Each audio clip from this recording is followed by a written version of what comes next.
चलिए, आज चलते हैं 17वीं सदी के भारत में। एक ऐसा दौर, सोचिए, आगरा में ताजमहल बन चुका है, दुनिया भर में उसकी खूबसूरती के चर्चे हैं। लेकिन मुगल बादशाह शाहजहां, उनकी नजरों में एक नया ख्वाब पल रहा था। एक ऐसे शहर का ख्वाब जो मुगल सल्तनत की शान का सबसे बड़ा प्रतीक बने। तो आज हम उसी ख्वाब की पैदाइश की कहानी में उतरने वाले हैं। शाहजहानाबाद, जिसे आज हम सब पुरानी दिल्ली के नाम से जानते हैं। हमारी ये जो बातचीत है, ये the splendour of Shahjahanabad, A Mughal Odyssey किताब के कुछ हिस्सों पर आधारित है। और मकसद सिर्फ ये जानना नहीं है कि शहर कैसे बना, बल्कि ये समझना है कि ये सिर्फ पत्थर और संगमरमर का ढेर नहीं था। ये एक पूरी तहजीब थी, एक सोच थी, एक सपने को जमीन पर उतारने की कोशिश थी। बिल्कुल। और ये समझना बहुत जरूरी है कि एक नई राजधानी बनाना मतलब ये सिर्फ कुछ इमारतें खड़ी कर देना नहीं होता। ये एक बहुत बड़ा सियासी और कह सकते हैं एक तहजीबी बयान था। शाहजहां दुनिया को ये बताना चाहते थे कि मुगल सल्तनत अपने चरम पर है। इसलिए शाहजहानाबाद की हर दीवार, हर सड़क, हर बाग एक खास मकसद के लिए बनाया गया था। ताकत और संस्कृति का एक ऐसा केंद्र बनाना जैसा दुनिया ने शायद पहले कभी नहीं देखा हो। तो फिर चलिए इस कहानी की पहली ईंट से ही शुरू करते हैं। बात है साल 1639 की। बादशाह शाहजहां अपने सबसे बेहतरीन इंजीनियरों और हकीमों की टीम के साथ यमुना नदी के किनारे एक जमीन का मुआयना कर रहे हैं। और ये कोई आम जमीन नहीं थी। इसे बहुत सोच समझ कर चुना जा रहा था। मोटे तौर पर देखें तो दो वजह तो साफ दिखती हैं। एक, यमुना नदी का किनारा, पानी का पूरा इंतजाम, और दूसरा, नदी एक तरफ से शहर के लिए एक कुदरती दीवार का काम करती, दुश्मनों से हिफाजत के लिए। लेकिन बात सिर्फ इतनी ही थी क्या? नहीं, इसके पीछे एक बहुत गहरा फलसफा था। देखिए, यमुना को चुनना सिर्फ एक प्रैक्टिकल फैसला नहीं था, ये एक प्रतीकात्मक फैसला भी था। नदी को हमेशा से जिंदगी का स्रोत माना गया है ना? और मुगल वास्तुकला में पानी की एक खास जगह है। उनके बागों में बहते फव्वारे, महलों के बीच से गुजरती नहरें, ये सब पानी के जरिए इस जमीन पर जन्नत का एक अक्स बनाने की कोशिश थी। तो यमुना को अपनी राजधानी के दिल में बसाना वो उसी सोच का सबसे बड़ा रूप था, एक तरह से शहर को एक रूहानी ताकत देने जैसा। हाँ, और ये पानी का ख्याल, ये हमें सिर्फ यमुना में ही नहीं बल्कि किले के अंदर दीवाने खास में भी दिखता है। वो जो फारसी में लिखा था, गर फिरदौस बर रुई ज़मीनस्त, हमियस्त तो हमियस्त तो हमियस्त, अगर धरती पर कहीं स्वर्ग है तो यही है। और उस स्वर्ग की कल्पना भी तो एक नदी के किनारे ही की गई थी। खैर, जगह तय हुई और फिर शुरू हुआ तामीर का वो सिलसिला जिसकी मिसाल मिलना मुश्किल है। लाल किले के लिए खास तौर पर राजस्थान के फतेहपुर सीकरी से वो गहरा लाल पत्थर मंगवाया गया, वही पत्थर जो ताकत और शाही शान का प्रतीक था। हजारों मजदूर, कारीगर, संगतराश, नक्काश, मतलब दिन रात एक ख्वाब को हकीकत में बदलने के लिए पसीना बहा रहे थे। वो माहौल ही कुछ और होगा। हवा में बस हथौड़ों और छेनी की आवाजें। और वो सिर्फ एक किला नहीं बना रहे थे, ये एक शहर के अंदर शहर का कॉन्सेप्ट था। लाल किले की दीवारों के अंदर बादशाह के महल, हरम, दफ्तर, मुलाजिमों के घर, बाजार, बाग, सब कुछ था। एक पूरी तरह से आत्मनिर्भर दुनिया। ये आइडिया मुगलों के राज करने का पूरा सिस्टम दिखाता है कि सत्ता का केंद्र इतना मजबूत और सुरक्षित हो कि वो बाहर की दुनिया पे निर्भर ही ना रहे। यहीं से पूरे हिंदुस्तान पर हुकूमत चलती थी। अच्छा, तो किला था बादशाह की निजी और सियासी दुनिया। लेकिन एक शहर सिर्फ अपने शासक के लिए तो नहीं बनता। आम लोग कहाँ थे? उनकी दुनिया कैसी दिखती थी जब वो किले के आलीशान लाहौरी गेट से बाहर कदम रखते थे? बिल्कुल, और यहीं से शाहजहानाबाद की असली कहानी शुरू होती है। किले की दीवारों के बाहर आम लोगों के लिए। और जैसे ही आप लाहौरी गेट से बाहर आते हैं, आपके सामने एक चौड़ा सीधा रास्ता खुलता है, चांदनी चौक, जिसे शाहजहां की सबसे प्यारी बेटी जहांआरा बेगम ने डिजाइन करवाया था। और इसकी सबसे बड़ी पहचान थी सड़क के बीचों बीच बहने वाली एक नहर, जिसका नाम था नहर ए बेहिश्त, यानी जन्नत की नहर।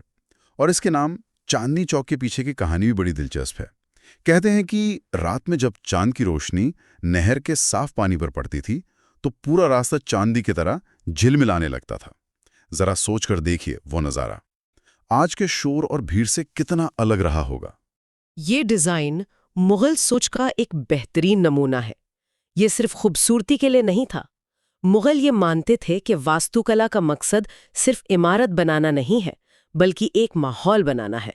दिल्ली की गर्मी में एक बाजार के बीच से बहती नहर ठंडक भी देती थी और आंखों को सुकून भी।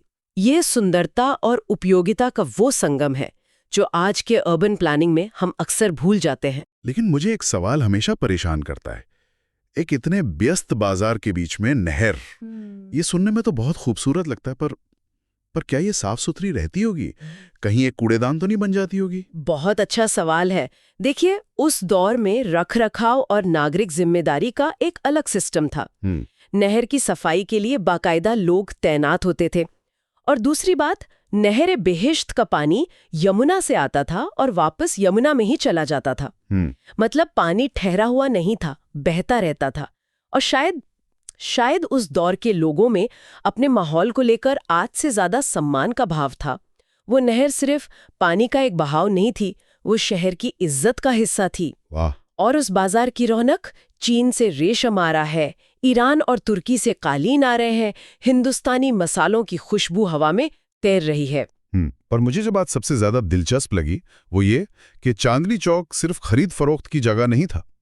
कहते हैं कि ये तहजीब और सलीका सीखने का केंद्र था।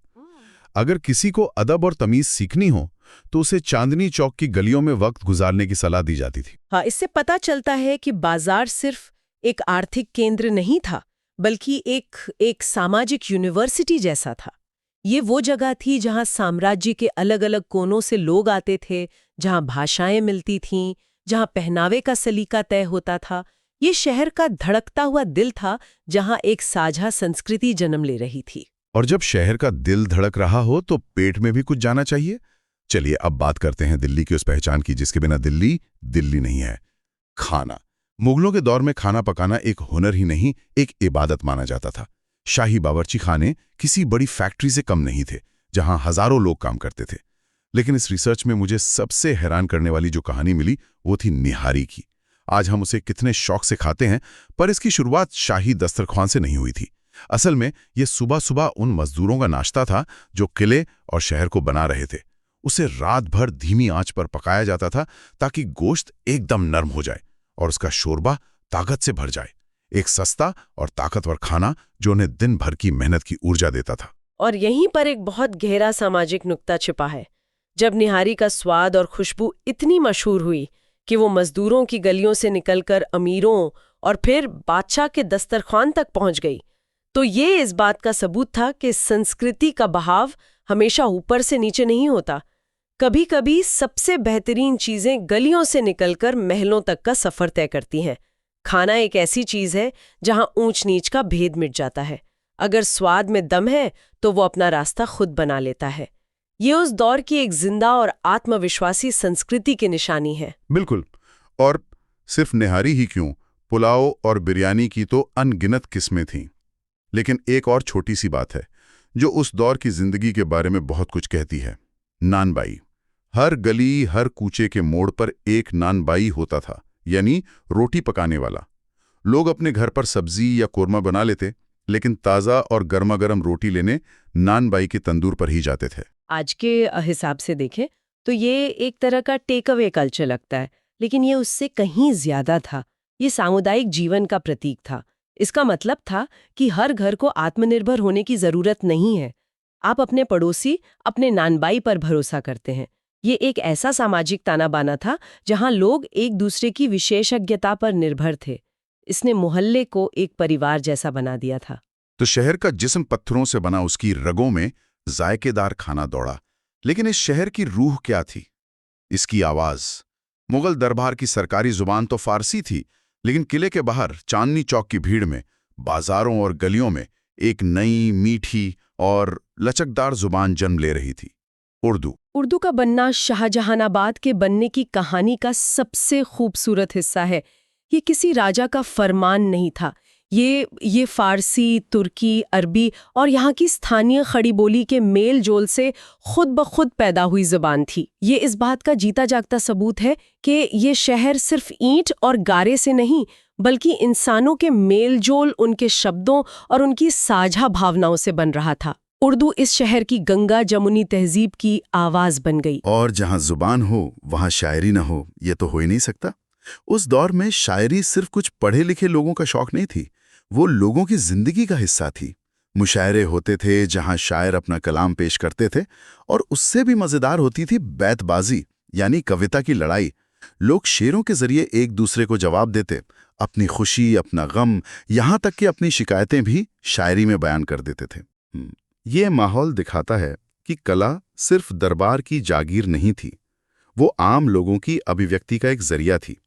मुशायरे एक तरह के पब्लिक फोरम थे जहां सामाजिक और सियासी बातें भी शायरी के पर्दे में कह दी जाती थीं। ये अपनी बात कहने का एक बहुत ही सभ्य और असरदार तरीका था। और कहते हैं कि गालिब और ज़ौक़ जैसे बड़े शायरों के आने से पहले भी उस शुरुआती दौर में शाहजहानाबाद की हवा में ही शायरी थी। बच्चे बच्चे की जुबान पर शेर होते थे। बिल्कुल, शायरी उस शहर के डीएनए में थी। और जब दिन ढलता था, सूरज की रोशनी कम होती और मशालें झल उठतीं, तब शाहजहानाबाद का एक और ही रूप सामने आता था। जामा मस्जिद की सीढ़ियां वो सिर्फ एक इबादतगाह का हिस्सा नहीं थीं, वो शहर का सबसे बड़ा पब्लिक स्क्वायर बन जाती थीं। जरा उस मंजर की कल्पना कीजिए। दिन भर की थकान के बाद लोग जामा मस्जिद की सीढ़ियों पर जमा हो रहे हैं। एक कोने में कोई कव्वाली गा रहा है, दूसरे कोने में कोई दास्तान गो, मतलब कहानी सुनाने वाला पुरानी किस्से कहानियां सुना रहा है, और बाकी लोग बस बैठे गपशप कर रहे हैं। वो सीढ़ियां शहर का लिविंग रूम थी। हाँ, और ये उस दौर के समाज की सबसे खास बात है। एक धार्मिक जगह की सीढ़ियों पर इतनी जीवंत सांस्कृतिक और सामाजिक गतिविधियां होना, ये दिखाता है कि लोगों की जिंदगी में धर्म, समाज और कला एक दूसरे से गुंथे हुए थे। उनके लिए ये अलग अलग खाने नहीं थे। मस्जिद सिर्फ इबादत के लिए नहीं थी, वो समुदाय को जोड़ने का एक केंद्र भी थी। ये एक बहुत ही सेहतमंद समाज की निशानी है। और एक और छोटी सी पर बहुत खूबसूरत रस्म थी। जैसे ही शाम होती, दिया बाती का वक्त होता, हर घर के दरवाजे पर एक छोटा सा मिट्टी का दिया जलाकर रख दिया जाता था। एक साथ पूरी गली, पूरा मोहल्ला रोशन उठता था। ये सिर्फ रोशनी नहीं थी, ये एक सामुदायिक भावना थी। ये कहना था कि हम सब एक हैं, इस शहर का हिस्सा हैं। और यही छोटी छोटी रस्में ही किसी शहर को घर बनाती हैं। बड़ी बड़ी इमारतें तो पहचान दे सकती हैं, लेकिन शहर की रूह वो इन्हीं रोजमर्रा की आदतों और रिश्तों में बसती है। तो अगर हम शाहजहानाबाद की इस पूरी कहानी को समेटें, तो हम देखते हैं कि इसे कई चीजों ने मिलकर बनाया। एक तरफ बादशाह शाहजहां का भव्य सपना था, दूसरी तरफ जहांरा बेगम की डिजाइन की हुई चांदनी चौक की रौनक थी। शाही दस्तरख्वान का वो जायका था जो गली से महल तक पहुंच गया, और उर्दू शायरी की वो आत्मा थी जो हर दिल्ली वाले की जुबान पर बसती थी। और शायद सबसे हैरत की बात यह है कि वक्त बदला, सल्तनतें आईं और चली गईं, शहर पर कई हमले हुए, लेकिन दिल्ली की वो रूह आज भी कहीं ना कहीं जिंदा है। अगर आज भी दरीबा कलां की संकरी गलियों से गुजरें या गली कासिम जान में भटक जाएं, तो एक पल के लिए महसूस होगा कि इतिहास यहां मरा नहीं है, बस सांस ले रहा है। और हमारे सुनने वालों के लिए एक सोचने वाली बात है। शाहजहानाबाद को बनाया गया था शाही ताकत और भव्यता का एक बेजोड़ प्रतीक बनाने के लिए। लाल किला, जामा मस्जिद, ये सब उसी ताकत के निशान हैं। लेकिन आज सदियों बाद उसकी जो विरासत सबसे ज्यादा जिंदा और असरदार है, वो उसकी इमारतें नहीं, बल्कि उसकी संस्कृति है। वो खाना, वो जुबान, वो शायरी और वो सामाजिक मेलजोल जो उसकी गलियों में पनपा। तो सवाल ये उठता है कि किसी शहर की महानता को असल में क्या चीज तय करती है? उसके शासकों द्वारा बनाए गए शानदार स्मारक, या उसके आम लोगों द्वारा बनाई गई एक जिंदा और लचकदार संस्कृति?